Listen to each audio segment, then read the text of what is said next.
दोस्तों नमस्कार। दोस्तों कल का वीडियो जो मैंने अपलोड किया था, मेरे कई दर्शकों ने इस वीडियो को देखा और अभी भी देख रहे हैं। और इस वीडियो का जो उद्देश्य ये था कि ये समझाना कि एजीआर का रिलीफ आएगा कैसे, जो सुप्रीम कोर्ट ने अलाउ किया।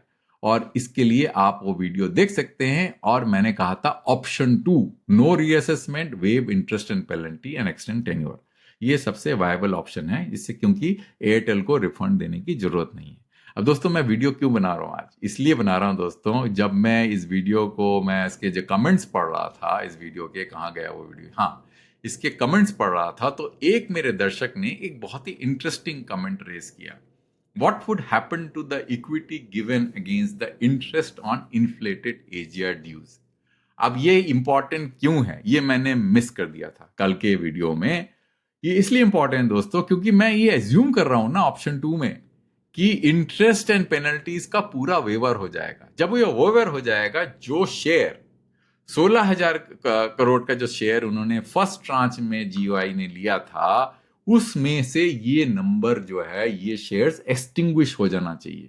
आपको याद हो दोस्तों, मेरा मेरा जो एक्सेल शीट है, अगर आप उसमें जाएंगे, इस एक्सेल शीट में आप देखेंगे कि जीओआई के जो इक्विटी कन्वर्जन हुआ है वो 2 ट्रांचेस में हुआ है। ये हुआ अपना फर्स्ट इक्विटी कन्वर्जन, और दूसरा जो है वो है सेकेंड इक्विटी कन्वर्जन। और अमाउंट कितना है फर्स्ट इक्विटी कन्वर्जन का, अगर यहाँ पे आएंगे तो आप देखेंगे फर्स्ट इक्विटी कन्वर्जन 16,000 करोड़ का है, और नेक्स्ट इक्विटी कन्वर्जन जो है करीब 37,000 करोड़ का है। अब ये दोनों को ऐड करेंगे तो ये बनते हैं 53 बिलियन शेयर्स, है ना, क्योंकि 10 रुपए के हिसाब से दोनों कन्वर्जन 10 रुपए के हिसाब से हुआ। अब ये जो 16,000 करोड़ का जो कन्वर्जन हुआ था, उस टाइम में अगर आप एजीआर जजमेंट का अमाउंट देखेंगे, आउटस्टैंडिंग प्रिंसिपल, अगर आप देखेंगे ये जो है फाइनेंशियल ईयर्स है यहाँ पे, तो आउटस्टैंडिंग प्रिंसिपल देखेंगे तो FY21 में 61,000 करोड़ था।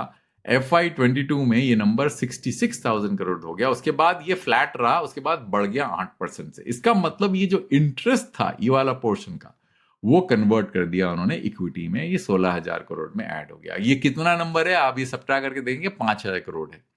अब वो इंटरेस्ट कन्वर्जन कैसे हुआ था, क्या हुआ था, वो दूसरे वीडियो में है दोस्तों, उसका लिंक मैं आपको डिस्क्रिप्शन में डाल दूंगा। यहाँ पे वो कवर करूंगा तो पूरा वीडियो डाइग्रेस हो जाएगा। तो 5,000 करोड़ का जो है शेयर्स, मतलब 5 बिलियन शेयर्स कम होने चाहिए। तो यही मेरा उद्देश्य है इस वीडियो को बनाना। और दूसरा उद्देश्य यह है कि इसका पूरा इंटीग्रेटेड अप्रोच लेते हैं कि जो डेट है 2.1 लाख करोड़, वो कितना कम हो जाएगा टीजीएच के इन्वेस्टमेंट के बाद। और टीजीएच का जो इन्वेस्टमेंट होगा उसको मैंने अपने इस वीडियो में समझाया था, एक और वीडियो मैंने बनाया था टीडीएच के ऊपर में, उसका भी लिंक मैंने डिस्क्रिप्शन में डाल दूंगा, जिसमें मैंने कहा था कि टीडीएच जो है जब इन्वेस्ट करेगी तो उसको जो है सेबी का एक रूल फॉलो करना पड़ेगा, जिसमें जब भी वो कंट्रोलिंग स्टेक लेगी उसको पब्लिक ऑफर भी देना पड़ेगा। मैं इसमें एज्यूम करूंगा उसको पब्लिक ऑफर नहीं देना पड़ेगा, वो वेव ऑफ हो जाएगा। तो बेस्ट केस एनालिसिस करूंगा। तो ये वीडियो का शीर्षक जो मैं आपको बना रहा हूं वो ये है कि वोडाफोन आइडिया का survival blueprint after this AGR due and spectrum due conversion into government equity, right? So that is the whole purpose. तो from 2.1 lakh crores to a sustainable growth, क्योंकि ये 2.1 लाख करोड़ तो सस्टेनेबल था नहीं, हमको पता था। उसके बाद में जो स्ट्रेटेजिक जो है डेट रिडक्शन हो जाएगा फ्रॉम 65%, मतलब ये नंबर जो है आप देखेंगे इस वीडियो में 65% कम हो जाएगा। और उसका जो एनुअल फ्लो आउटफ्लो है जो करीब ऑन स्टेडी स्टेट ईयर जो है वो 45,000 to 46,000 करोड़ है, वो भी गिर के 11,000 करोड़ पे आ जाएगी, कम से कम 75% रिडक्शन। ठीक है ना, वो कैसे होगा वो समझते हैं। तो वोडाफोन आइडिया का सर्वाइवल ब्लूप्रिंट ये है, from crisis to come back. Total debt 2.1 lakh crore, annual installment 45,000 crore, FY28 not 26-27, because उसमें उन्होंने वोडाफोन आइडिया ने कुछ कन्वर्जन करके उसको आगे की तरफ खिसका दिया था, इंटरेस्ट एंड प्रिंसिपल कन्वर्जन करके 45,000 करोड़ हो गया। कैश एबिटा 9,000 करोड़ एज्यूम करते हैं, growing at the rate of 15%।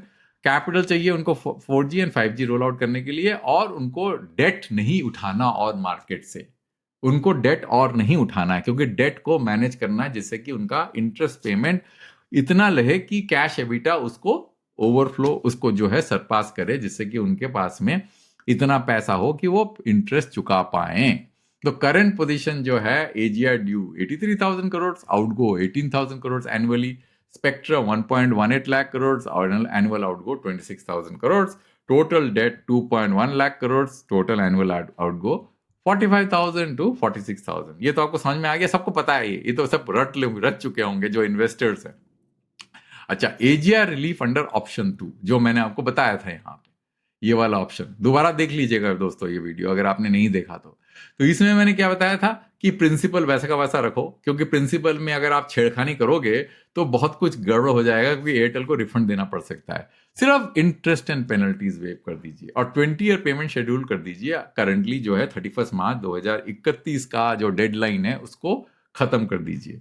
अब प्रिंसिपल क्या हो जाएगा, अगर इस वीडियो को देखेंगे आपको पता चलेगा कि इस हिसाब से वीआई का outstanding AGR principal including the existing demand of 9,400 crore, जिसके कारण वो केस ट्रिगर हुआ था, वो बचेगा 9,400 करोड़ के आसपास। ठीक है ना, अब वो देख लीजिएगा, कोई दोबारा रिपीट नहीं करूंगा इसको। तो इसमें क्या होगा, इतना आप जो है 20 इयर्स का जो payment window with 8% interest, 1,000 crore का ईएमआई मतलब ईयरली इंस्टॉलमेंट। अब इसमें क्या होगा कि इससे ये एजीआर का मुद्दा लगभग खत्म हो जाएगा। अब इसमें क्या होगा, अब समझते हैं कि स्पेक्ट्रम का ड्यू का क्या होगा, किस तरह से कितना कम होगा, 1.18 लाख करोड़ कितना रिड्यूस कर सकते हैं और उसके लिए क्या करना पड़ेगा। तो रिड्यूसिंग जीओआईज इक्विटी जो है मैंने आपको बताया 5,000 करोड़ का जो है एजीआर का इंटरेस्ट था, वो 16 जो है करोड़ का 16,000 करोड़, जिसमें 16 बिलियन शेयर लिए थे, तो 5 बिलियन शेयर कैंसिल हो गए मान लेते हैं, है ना, क्योंकि जब इंटरेस्ट एंड पेनल्टी वेव कर दिया तो ये शेयर भी कैंसिल करने चाहिए। तो गवर्नमेंट ऑफ इंडिया कितना शेयर होल्ड करती है अभी, 53 billion 16,000 crore plus 37,000 crore add हो जाते हैं 15 बिलियन शेयर्स। ये वो सिंपल है। 5 billion share came from AGR interest capitalization. Once interest is waived off, ये भी शेयर कैंसिल हो जाएंगे, तो Vi will can cancel 5 billion government share. तो टोटल शेयर जो 108 बिलियन है वो गिर के 103 बिलियन हो जाएगा। गवर्नमेंट का स्टेक 49% से 46.6% हो जाएगा। क्यों? क्योंकि ये जो 53 बिलियन है ये गिर के 48 बिलियन हो जाएगा। तो 48 डिवाइडेड बाय 103, ये नंबर 46.6% आता है। अब 50K crore of TGH capital inflation, यही बात चल रही है ना, 50K करोड़ के आसपास। आप इसके अंदर में मैंने आपको बताया था कि सेबी का रेगुलेशन कहता है कि open public offer is required. अब हम मान के चलते हैं कि कुछ कर लेगी, कि ओपन पब्लिक ऑफर है, बहुत कुछ कर चुकी है। सुप्रीम कोर्ट ने 4 पेज के जजमेंट में 25 साल का जो है लिटिगेशन को अंडू कर दिया है। तो ये भी क्या चीज है, ये भी हो जाएगा मेरे हिसाब से, ये भी कैंसिल हो जाएगा। मान लीजिए पब्लिक ऑफर की जरूरत नहीं पड़ेगी, तो 50,000 करोड़ का जो शेयर है, वो जो पैसा है, वो 50 बिलियन शेयर को लेने में खर्च हो जाएगा, नए शेयर्स, नो बाईबैक्स। तो टोटल शेयर काउंट बढ़ के 103 से 153 बिलियन हो जाएगा। टीजीएच का स्टेक कितना हो जाएगा, 50 divided by 153, 32.6%। Government of India कितना हो जाएगा, 48 डिवाइडेड बाई 153, 31.4%। क्योंकि 48 हो गया, 5 कैंसिल कर दिया, शेयर बढ़ के 153 हो गया, ये हो गया फिर 1। तो एज्यूम मैंने बताया पब्लिक ऑफर फेल्स, ठीक है ना। अब समझते हैं कि क्या होने वाला है, कितना स्पेक्ट्रम का डेट कम होने वाला है। अब जीओआई का कितना है अभी स्टेक, ये करने के बाद 31.4%, इसको बढ़ा के 49% तक लेके जाना है। बिकॉज आपको पता है कि गवर्नमेंट ऑफ इंडिया ने कहा है कि हम 49% से ऊपर का नहीं कर सकते। तो इसके लिए दोस्तों आपको ये इक्वेशन सॉल्व करना पड़ेगा। आपको मुश्किल लग रहा है? मुश्किल बिल्कुल नहीं है। क्यों? एग्जिस्टिंग जो है शेयर गवर्नमेंट का कितना था, 53 माइनस 5, 48 ऐड हो गए, मालूम नहीं कितना शेयर ऐड करने पड़ेंगे। एग्जिस्टिंग जो टोटल शेयर है after the TGH conversion 153 plus x, अब ये दोनों को डिवाइड करके it should equal to 49%। Solve करेंगे एक्स के लिए तो बनेगा 53 बिलियन, अनदर 53 बिलियन। तो ये भी 10 रुपए के से हो जाएगा। तो ये हो गया आपका, क्या हो गया, आप ये जो अमाउंट है, ये अमाउंट 1.1 लाख करोड़ का स्पेक्ट्रम डेट को कम करने के लिए इस्तेमाल होगा। एजीआर को तो हो चुका, अब ये नंबर गिर के 0.65 लाख करोड़ हो जाएगा। समझ गए ना, 1.18 लाख करोड़ का स्पेक्ट्रम डेट गिर के 0.65 लाख करोड़ हो गया। एजीआर को तो आपने देखा 9,000 करोड़ के आसपास। तो अब जो है, अब देखते हैं कि रिवाइज एनुअल पेमेंट ऑब्लिगेशन कितना बनता है। एजीआर को तो मैंने आपको पहले बता दिया था, करीब 1,000 करोड़, 20 इयर्स, 8%, है ना, ये हो गया। स्पेक्ट्रम का पोस्ट स्वैप और कन्वर्जन 65,000 करोड़ 10 ईयर मान लेते हैं कि वेटेड एवरेज जो है स्पेक्ट्रम का, जबकि डिफरेंट स्पेक्ट्रम डिफरेंट पीरियड के लिए मैंने वेटेड एवरेज 10 साल मान लिया है ना, क्योंकि 2014, 2015, 2016 के ऑक्शंस की मेजर वो है, मतलब आउटस्टैंडिंग है, और 9% मान लिया है, क्योंकि 2014 2010% किया है, 2016 थोड़ा कम है, तो 9%। तो आप देखेंगे ये करीब 10,000 से 11,000 करोड़ का जो है बनता है ना। तो total annual outlays would be including this 10,000, this 1,000 और 10,000 करोड़ विल बी 11,000 करोड़। तो जो अभी 46,000 करोड़ था वो गिर के FY28 में 11,000 करोड़ हो जाएगा। ये तो बहुत ही बढ़िया हो गया, मतलब it is well with in the reach of Vodafone ideas cash EBITDA. तो अब इसमें एक और एडवांटेज क्या है दोस्तों, कि आपको कोई और डेट लेने की जरूरत नहीं है, क्योंकि ये जो पैसा है आपका जो है, जो 50,000 करोड़ का जो पैसा जो है डाला है टीडीएच ने, ये सारा कैपेक्स के लिए यूटिलाइज होता है। ये पैसा जो है इक्विटी बाईबैक के लिए नहीं इस्तेमाल हुआ था, ये सीधा कैपेक्स के लिए इस्तेमाल हो रहा है ना दोस्तों। तो अब क्या हुआ है कि 65% debt reduction, 75% lowering of annual instalment, huge relief. तो total depth now drops from 2.1 lakh crore to 74,000 crore. कैसे? 65 plus 9,000। Annual burden drops from 45 और 46 to 11,000 crore. Instalment now can be within the EBITDA range increase till FY28, क्योंकि FY26 में इतना देना नहीं है, FY27 में भी इतना नहीं देना है, FY28 में 46 बन रहा था। तो वो जो है अगर 15% 9,000 करोड़ का एबिटा इंक्रीज मान के चलेंगे CAGR, तो आपका विद इन दिस रीच हो जाएगा, मतलब ये थोड़ा कंफर्टेबली हो जाएगा।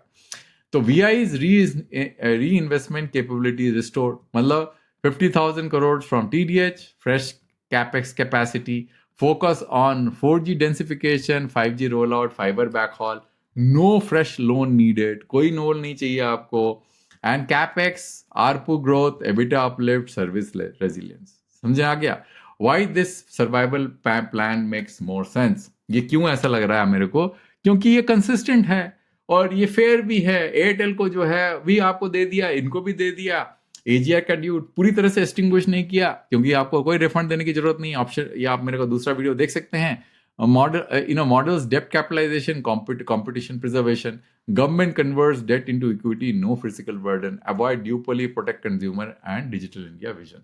तो दोस्तों इसमें सबसे इंपॉर्टेंट चीज ये है कि जो सरकार का जो इक्विटी कन्वर्जन है वो सबसे बाद में होना चाहिए, साइमल्टेनियसली हो, बट पहले TDH का इन्वेस्टमेंट हो जाए 50,000 करोड़ का, पब्लिक ऑफर ना करना पड़े, और उसके बाद में आप जो है इंटरेस्ट वेवर कर दीजिए, पेनल्टी वेवर कर दीजिए, 5 बिलियन शेयर का और रिडक्शन कर दीजिए, तो आपको रूम मिल जाता है 49% का। तो काफी हद तक स्पेक्ट्रम का डेट कम हो जाएगा।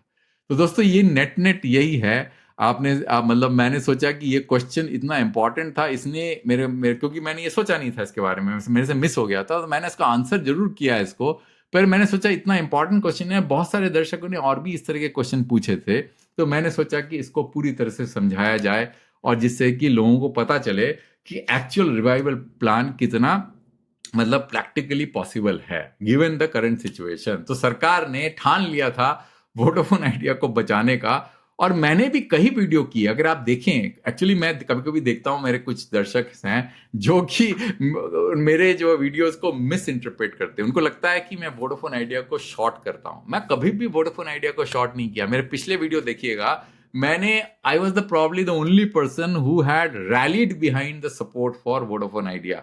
AGR के मुद्दे का मैंने चीड़फाड़ मैंने ही किया था, सारी जो सरकार की खामियां मैंने ही एक्सपोज करी थी।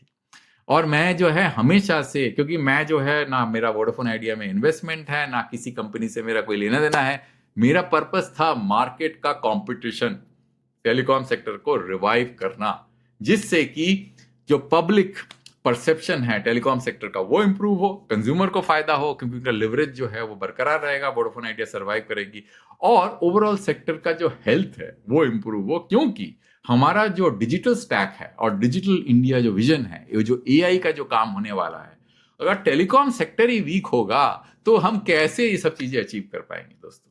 तो अंत तक सुनने के लिए बहुत धन्यवाद। मैं दूसरा वीडियो एक दूसरे टॉपिक में जल्दी लेके आऊंगा। Thank you friends.